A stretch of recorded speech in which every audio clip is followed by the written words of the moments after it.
Certo, certo. Okay, so welcome everybody. It is my real pleasure and honor to introduce Dr. Federico Esposti, who was our professor, and I'm also very, very happy to call him a mentor and a friend. Just as a quick background, he is a Swiss Army of a man, in the sense that he is a biomedical engineer, graduated from Polytechnic of Milan, where he also did a PhD in system engineering and went on to do a postdoc in Cambridge for neurophysiology. He became a researcher in a major pharmaceutical company and then became a professor of physiology in our university. Now he is working as operative director of our hospital. So I'm sure that anything he will talk about will be extremely inspiring and exciting. And thank you very much for joining us. Take it away. The stage is yours. Thank you. First of all, thanks Pietro for the kind invitation, and thanks everybody for inviting me to this talk. I think it's great. It's a great initiative for you guys having these moments where you discuss interesting topics. I hope mine will be interesting as well for you guys. So I'm gonna share some slides. Just a second. Hope you can see. Okay. Yes, we can see. So when Pietro asked me what could be an interesting subject for me to share with students of our university, I tried to jump aside for what I'm used to discuss with you in class, which is human physiology, and to share with you some consideration that derive from the work I do in parallel with that, which is chief operating officer of the hospital. So I think that in the way we always discuss medical subjects during your training, there is also always a bit of information that lacks, which is the consideration regarding how the way to deliver healthcare is changing over time. Because of costs, which of course is a pivotal consideration to keep any healthcare system alive, based on change in epidemiology that of course you consider in part, but that then I think is interesting to also to share with you what is the impact from the technical and technological and operational point of view on the hospital. And so I decided for this a bit weird title. So what would be the phygital practice of medicine in the next few years? So, okay, to discuss this, I will start with the perfect storm that probably you are in some way aware of. So there is a combination of many different factors that are pushing very, very strong pressure on the hospitals at the basic level, but also on the overall scale of healthcare systems. So this perfect storm, as you know, is made of, in part, from epidemiological consideration that probably you are aware of, like aging population, of course, which, as a consequence, is bringing up chronic disorders as compared to what used to be our medicine until just 15 years ago, which means dealing primarily with multipathologic patients, so elderly and multipathologic patients, which typically start from the 65 to 70 years of age to enter a pathway, enter a stable relationship with the hospital, which is something hospitals are not ready for yet, in the sense that the organization of our hospitals, both at the administrative level, but what is, I think, more interesting for you is at the clinical practice point of view. So how our wards are organized, how is the career of doctors, and so on and so forth, it's still designed for acute medicine. So these three considerations, which are coming from epidemiology, goes together three other considerations I will put together, which is the increasing costs of drugs and of the technology, medical technologies. Increasing cost of drugs, as you know, is widespread in all clinical areas, but in particular is true for oncology, and is particularly true for immunological sciences. So this means that we have a complete switch in the kind of approach from small molecules, so means simple drugs, to monoclonal antibodies, injectable drugs, biological drugs, which means extremely expensive drugs, drugs that are difficult to prepare, that are difficult to maintain, that required not the patient to take a pill, but to go through long lasting in terms of months, but also complex from the organizational point of view, infusion procedure, and so on and so forth. Then we have two waves that are not yet here. So these four factors are already here and already making things a bit messy. And then we have two upcoming waves.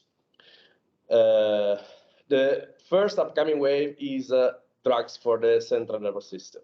So from next year, we will really start having a number of monoclonal antibodies for dementia. We are already having something for migraine, but primarily we will have dementia and Alzheimer coming next year, which means hundreds of thousands of new patients which are untreatable today, that will have a therapeutic option, which is a very expensive therapeutic option, and it will be extremely difficult from the state point of view or from the insurance point of view, if you are looking at countries that are regulated through insurances, not to deliver this cure to everybody, so horizontally. So this definitely will be a major change in the way our hospitals and our healthcare system are working.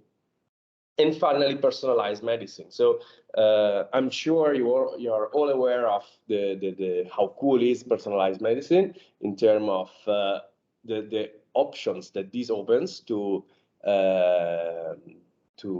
all of you as a physician or a prospective physician, but who pays for that? So the more you go personal, the more is expensive, and the less is scalable, which means you are able to reduce costs as soon as you produce large quantities of something. If you go personal, it would be impossible to make a scale up of costs. So these, again, will increase a lot the costs for treatment for any patient. So this is the picture. Something is already happening to make this sustainable. Is a bet. We are not sure yet that we will manage, not just as a hospital, but in general as healthcare systems in the world, to keep these costs at rest. So the elements that are already here that we can forecast in the close future, that are already here, if I can go further, are this one. So the first three are really technology-based approaches, and that's the reason why I choose this title on Phygital experience. And the other one are, let's say, philosophical approaches. So the third three, the materialization of care, what does it mean? It means that we'll have to work hardly to make everything that we can digital, which means telemedicine, teleconsultation, telediagnostics, teletreatment one day, perhaps. But so everything that we can do digital means that is something that can be scaled up in numbers, which means that you can use less materials, you can use less workforce to do. So the strong push you see in this moment in every hospital for digital medicine, telemedicine primarily, which is the simplest realization of digital medicine is aiming at this. So is making sustainable a level of care which at the moment is already out of control in terms of costs. The second is the reduction in inpatient activities. So as I will show you in a couple of slides in a graph, what is happening everywhere in the West world is a drastic reduction in the number of beds, hospital beds needed for treatment. Why is this? Is because on one side, we are getting better in terms of efficiency. So we are better at dealing with patients, which means that they have a shorter length of stay in the hospital. At the same time, there is a strong push to make everything which is possible from inpatient to outpatient. So the future is outpatient care, much, much more than the classical hospital setting. So, of course, this goes together with the dematerialization of care in the sense that everything that is that can be translated to digital goes to digital. What it cannot go to digital is reduced at its minimum as the length of stay in the hospital, and everything else is done in outpatient clinic. And the third one, the third great drive is domiciliarization of care. So this means that for a lot of things, there is no reason for a hospital setting. Okay. Nowadays, we still have cases in which you keep patient here for 20 days for antibiotics infusion. That's a nonsense. That's a nonsense at the level for the patient, and it is a nonsense for the system. Okay, it's just that we as a hospital or we community as doctors are used to this. It's easier to us, but it's not sustainable. So as I will show you in a bit, there is a very strong and fast pace for moving everything which is possible at home. So either digital, either outpatient or at home, not inpatient. And then, as I said, there are three philosophical, let's call them this way, changes in the approach we do to medical practice. The first one is multidisciplinary approach. What does it mean? It means that, there is one level which is, I guess, obvious to you. So the more a patient is pluripathologic, the less it makes sense that the patient is in a cardiology department just looked after by cardiologists, of course. So the more you go toward chronic patient with multipathological patients, the more is reasonable to have a keep of doctors which are multidisciplinary in their nature. On top of this, and much deeper from the consequences point of view, is that there is a complete shift in the way we regard patient experience within the hospital. So nowadays, how our hospital are organized, and how our patient pathways are organized are based on how we reason, are not based on what is best for patient. So I was giving you the example of a patient sitting in the cardiology ward, which also needs other therapies. So why having a cardiology ward altogether? So the internal structure of our hospital is mirroring the careers of doctors more than is mirroring the intrinsic nature of pathologies. So the movement which is going on in many hospitals is dismantle the old wards and create thematical pathways. So a thematical pathway can be elderly patients and chronic disorders. So of course there are internal medicine specialists, there are cardiologists, there are nephrologists, there are physiotherapists, and they are all working together in the same team that follow all the needs of the patient. this is better for the patient, is saving money to the system, but again, is a big philosophical step for everybody, because we as hospitals and as clinicians are used to think in terms of our careers, our pathways, our specialization, much more than the pathology itself.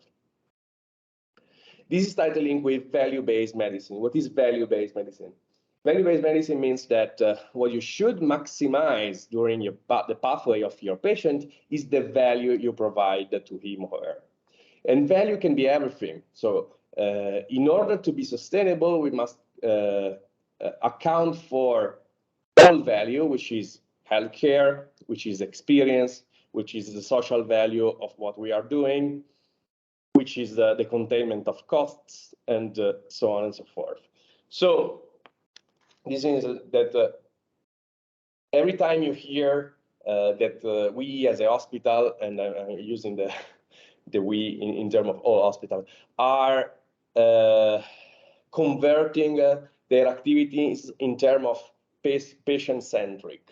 What does it really mean? It's not that we are more careful about patients than we used to be 20 years ago. It means that we reorganize our internal structure and our operations and our careers and everything around the specific need of the patient. So we organize the hospital according to, probably you are aware of this, intensity of care. Okay, what does it mean? It means that it doesn't make any sense to have silos in our wards. What is important to provide the best possible care is that there is a high intensity environment, a middle intensity environment, and low intensity environment. In this environment, patients should find everything they need. So this is the sense of build intensity of care and being around patients and not around ourselves as healthcare providers. And finally, the last factor that can save us is the genetic profile of disease, which comes together personalization of medicine. This seems a contradiction because I just said that's super expensive. Yes, but at the same time, if you have a clear genetic profiling of disease, you're going to have less costs related to lab tests, because you have a much better characterization of the patient, and you're going to have a very focused exam. So think to the situation of a cancer patient today, or a cancer center today. So today, cancer centers are still organized by body district or organ.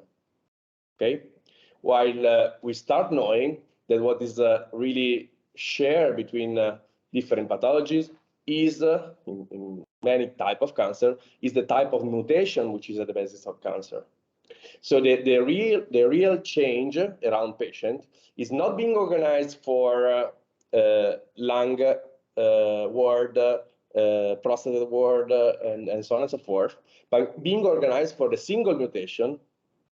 So the experts are around the mutation, the lab tests and the treatment is around the mutation, and then you have a multidisciplinary team that, depending on whether this mutation is inducing to the patient the cancer in the lung or in the gut, then they will provide the best standard of care. Okay, so again, this is a complete mix-up of the usual way we are used to think about wards and to think about delivering medicine.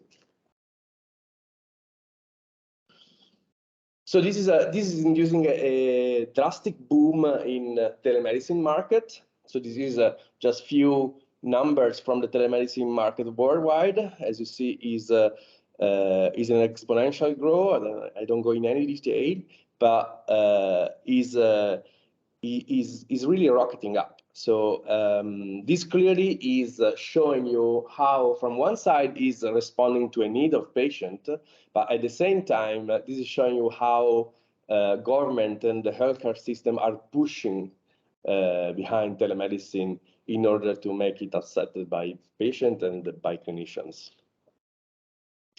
So, sorry, this is in Italian. I just cut and paste from a research in the Italian environment by the Politecnico di Milano. So this is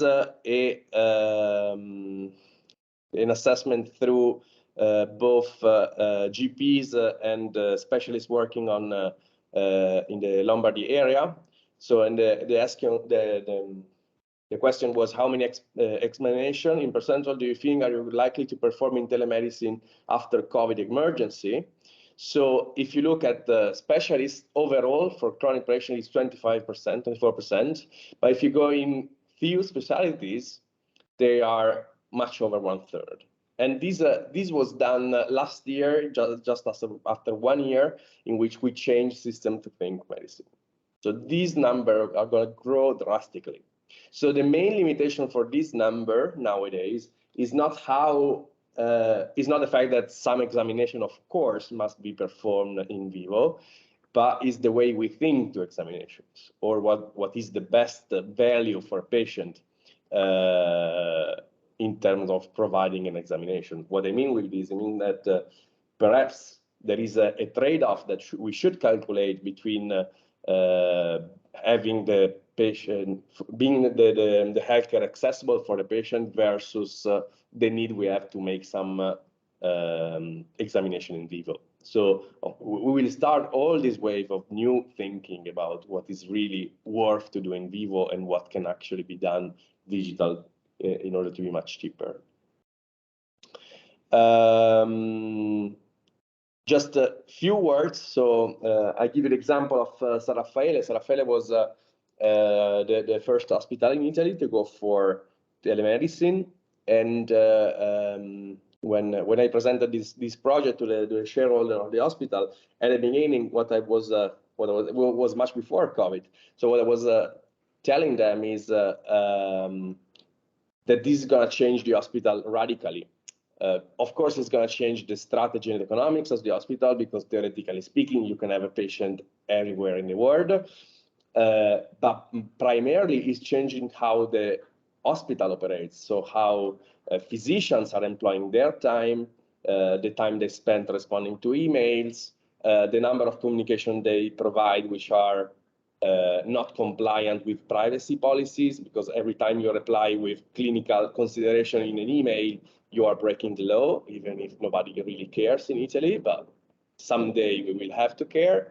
And you have, you're basically changing the flux of patients, so how the patient behave, how the patient move. So it's really something that is changing radically how we deliver our day-by-day care. And for me, and this is my plan, but is the same for many hospitals around the world. So the plan of introducing telemedicine, the move of introducing telemedicine is just the first step in a much more general trend.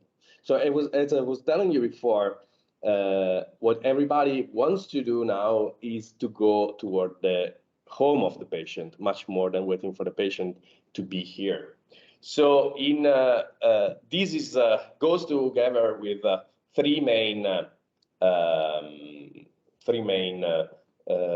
trends around the world, which I said is hospital bed reduction, outpatient growth, and here I said pharmacy outpatient. This is a bit specific for the Italian case, but not just for the Italian case.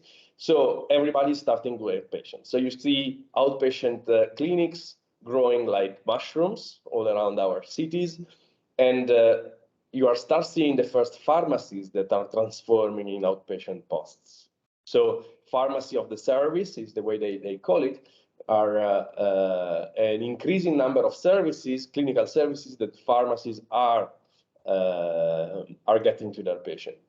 So clearly, this means that the push toward treatment close to home, at home, close to home, or in outpatient is so strong that other sectors are converting their operation in order to provide outpatient activities. And finally, this goes together with hospital territorial network integration, which means how can you do this? So the more you dematerialize healthcare, which means the less healthcare is provided by large providers like hospital, or the more healthcare is delivered at home, the more you need very strong digital and IT infrastructure in order to keep together all this data. Because otherwise there is no way you can have a patient report which is containing all your information, or you can transmit efficiently all the information regarding previous medical history, allergies, and so on and so forth. So clearly, this change toward the home or toward the territorial outposts is changing the way we think the IT infrastructure of our hospital. So the more is a burden toward our physician to be able to navigate the complexity of this IT infrastructure, to be reachable 24/7, unfortunately. So that's the cost of digitalization of the. So what is the pathway? So this is how I imagine the pathway for San Raffaele, but I guess most of hospitals are doing something similar. So you start with telemedicine, which is the first experience in digital, but then within a decade, you must be able to make at-home hospitalization in order to be on market as a hospital, which means a lot of complicated steps in between. So integrated home services, diagnostics at home, therapy at home, continuous care at home, and finally, acute care at home. This means that it's really changing the approach our physicians to have with territorial medicine, because we are used that the best specialists are only working in the hospitals and they are not delivering care at home. And now there is a strong demand from the territory to have medical performances outside the hospital. So there is a very strong demand and there is no offer. It is extremely difficult to convince a physician, a specialist, to go at home of patients. So this will be a strong stressor also on your job market. Your job market will become extremely wild as compared to what is out there today, because there will be a lot of competition. And one of the main driver of success will be who is best at digital and who is more able to move on the territory, who will have his own or her own territorial network that can be integrated in a hospital or in a pathway of care. So this will really change also the careers of doctors, because all these drives are moving moving doctors toward a less strict job contract, so to be more free, to be self-entrepreneurs, I would say. So in this means this trend is integrated, of course, with so as I said, televisit and teleconsultation first, then territorial medicine, then chronic patient care, and then what you do with all this data. So now you start having an amount of data about your patient and about the territory you're working on that you cannot disregard anymore. So this means making the step toward how shall we use the real world data that we generate day by day about our area.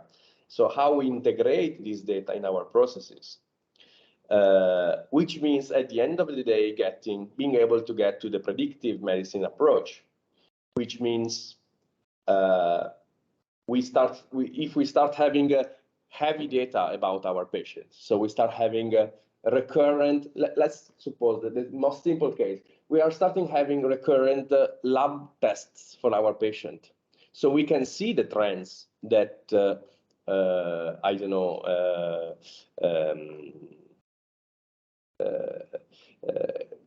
markers for an upcoming metabolic syndrome coming up, but they are not still significant. But if we have a lot of data, we will see a significant trend mounting up. If we see, I don't know, marker for liver functionality, which are starts moving, are still not significant, but are moving up. And now if we have very integrated population level data from our territory, which is linked to our food and so on and so forth, we will be able to spot this trend coming up.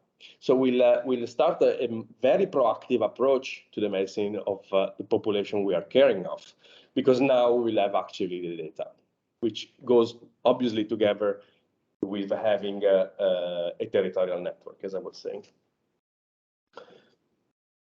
These last just the last few minutes, because then we open to discussion. These are just some numbers to what's happening in a hospital like ours as soon as we open telemedicine. So in 1 year, we had more than 50,000 patients registered, 5,700 specialists altogether. And if you look at the specialties, sorry, this is in Italian, specialties which really boomed. Of course, there is mental health. That's obvious. But there is, as you can see, that more than 1,000 visits in 1 year of general surgery. So clearly, the more you are open to these options, the more you will cross borders. That I never think. When I created the San Raffaele platform, I assumed that general surgery would never be on the platform. They would never even register on the platform. So it's just a matter of opening and testing. There is no real easiness of prediction in this kind of thing.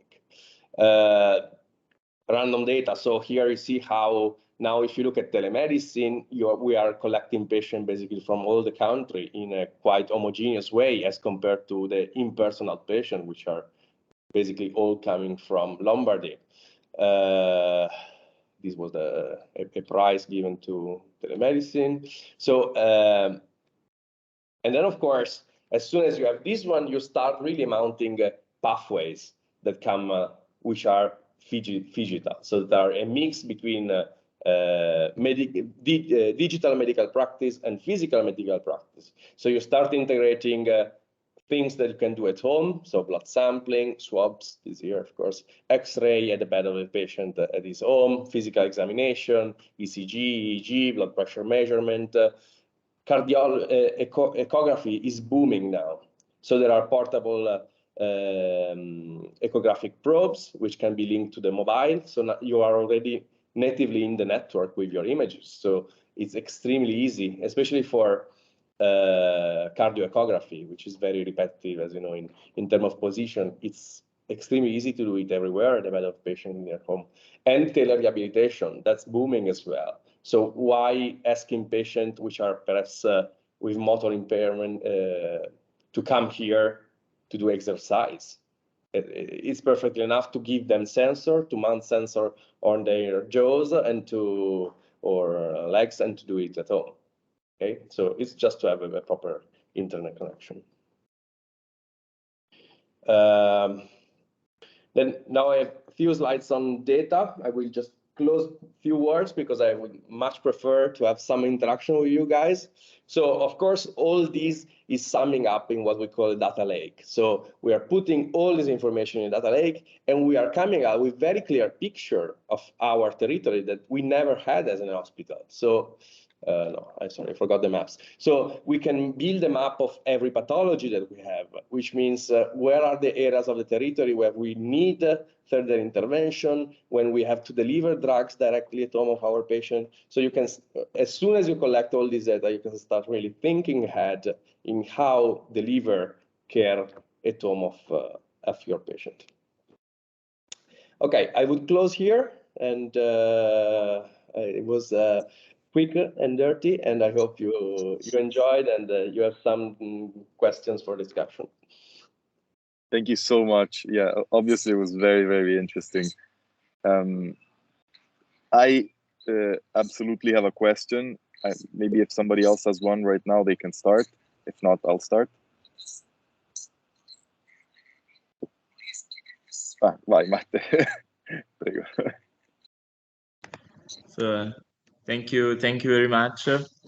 I heard about an hospital in the US, the Mercy Virtual Hospital, that claims to be the first hospital without beds.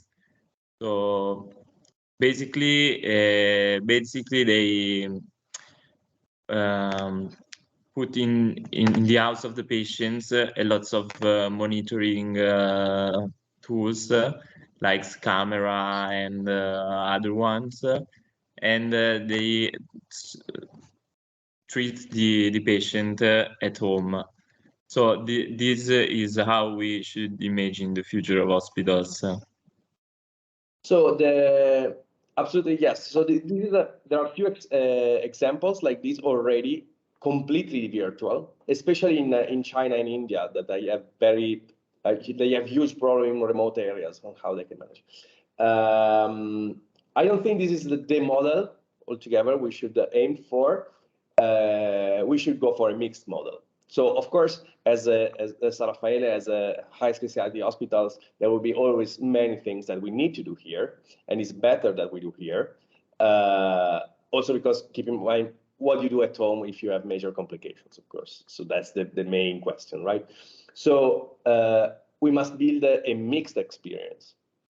So fully virtual are basically community hospitals or they can already switch toward fully virtual. But yeah, that's the future in some areas of our hospital as well. Thank you. Lorenzo, you wanted to ask a question or no? No. Andate prima Okay.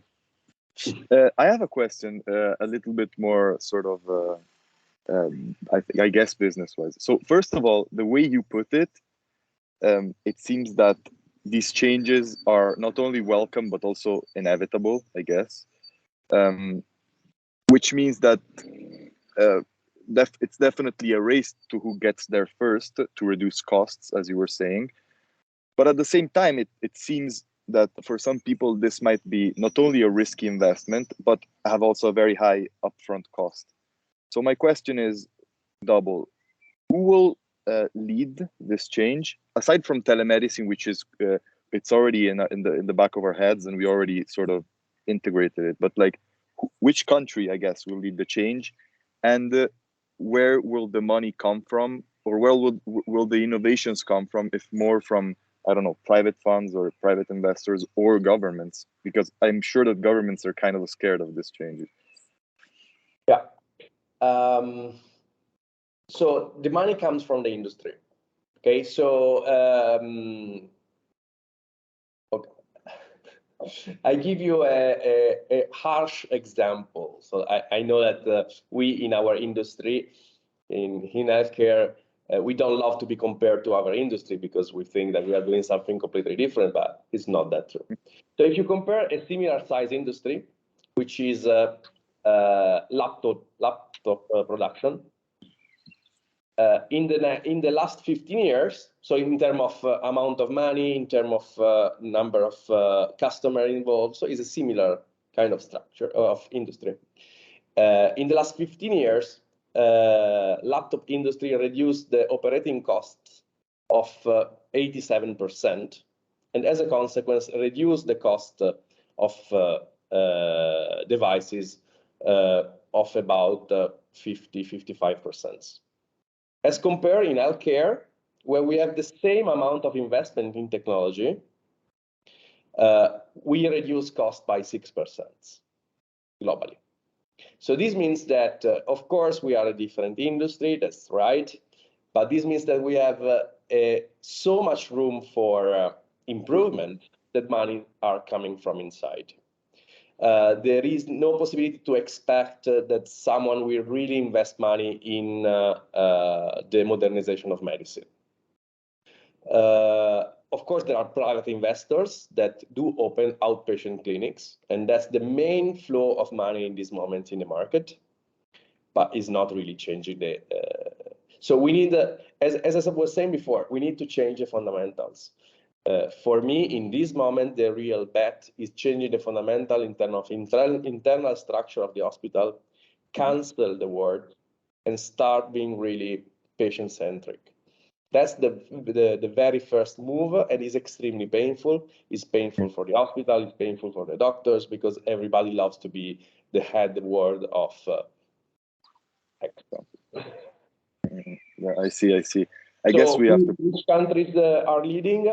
Definitely US in terms of economical models as usual, but is Sweden which is leading in terms of model.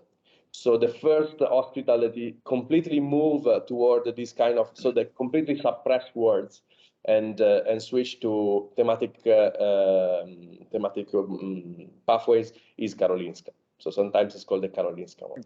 While in digital, of course, China, India are leading primarily because they have this strong need for super remote areas. Yeah, of course. Thank you. Any other questions?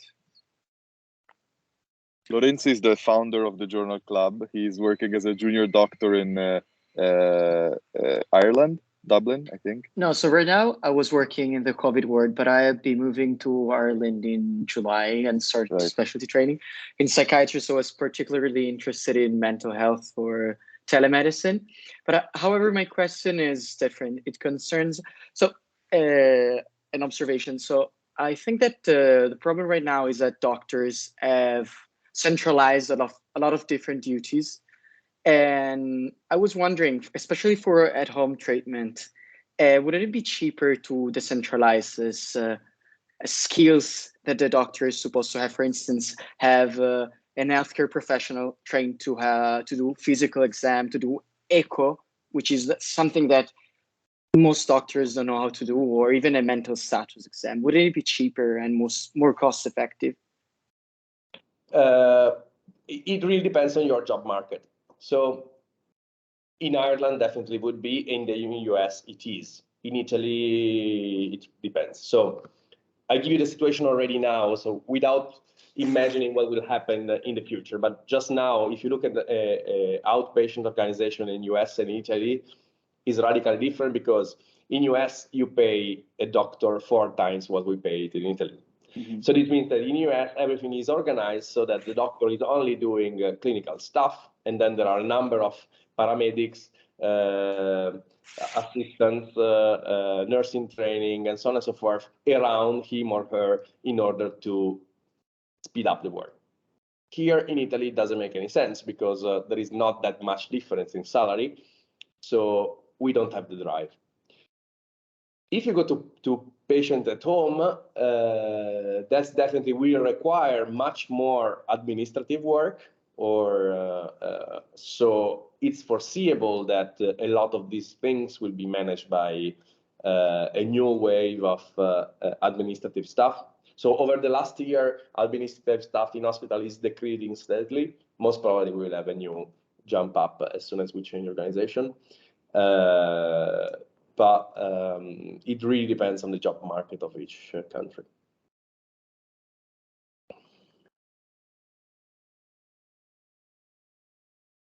Thank you. I'd close with a question that I actually got from the public, from the audience. The question for you is, how do we prepare for it? How can we prepare for these big changes that are coming? Just keep an open mind and keep updated. That's your recommendation. That's for sure. Definitely be open to digital practice. So in many countries now, we are going to have a shortage of physicians, or we are already having a shortage of physicians. But still, there will be a lot of internal competition between young generations and old generations. Because we have very long retirement age and so on and so forth. So my suggestion is beat them on the digital side. Makes sense. And be open. And be open to data. So what older physicians are not open to do or not ready to do culturally is that data drives their behavior. So you are already much open than older physician to evidence-based medicine. This is even further. So here, data are of any type that should guide you toward diagnosis, toward best treatment, and so on and so forth. And this should be something you can really now start considering and being open to these ideas. I guess this will make medicine stronger, more efficient, and more accurate, but it will make the traditional job of a doctor a little less fascinating, I guess. So kind of disillusion. But I see the importance of data in the field. Yeah. I don't know if it's less fascinating. I mean, personalized medicine definitely is giving a much stronger scientific background to any medical choice. That's true. Now is not necessarily there for every patient, as we know. That's true. Well, I think if there are no other questions, we can call it a day. Does anybody want to ask another question? Seems Hello. not. Oh, Ciao, Pietro. Professor Partelli. Good afternoon. Good evening. Hi. Sorry, I cannot switch on my camera. Of course. Thank you for this presentation. It was very fascinating. If I may add a comment, I think that another value of digitalization is to create a community of doctors around the world. As probably one of the best things that the pandemic gave us was the opportunity to see each other with Zoom and Teams and so on. But also some community, for example, Twitter for us is becoming one of the platform where we can update in a incredibly fast way. And I think that this can be another way to create a multidisciplinary approach. I see in the future probably a multidisciplinary team that is composed by big experts from different countries, from an expert in Milan, another in Berlin, another in Rome, to discuss difficult cases. So probably this could be another very great opportunity that the future generation have with the digitalization of medicine. Thank you again for this very, very interesting and innovative vision. I think it's very important, and I hope that this kind of lecture will be also available for a wider another audience of students. Thank you. Yes, we'll definitely, if Professor Esposti is agreeing to it, publish it on YouTube, so that many people have already asked me the link because they weren't able to attend tonight. So thank you for Professor Partelli for asking question and being here. And most of all, thank you, Professor Esposti, for this exciting and illuminating presentation. I was sure of it, and I guess we'll be updated, and maybe next year we can schedule a checkpoint on how the status of things is, if you agree. Thank you all for listening. Thank you, everybody. Thank you again, Professor Esposti, and have a good night. Good evening. Ciao. Thank you. Bye. Bye-bye.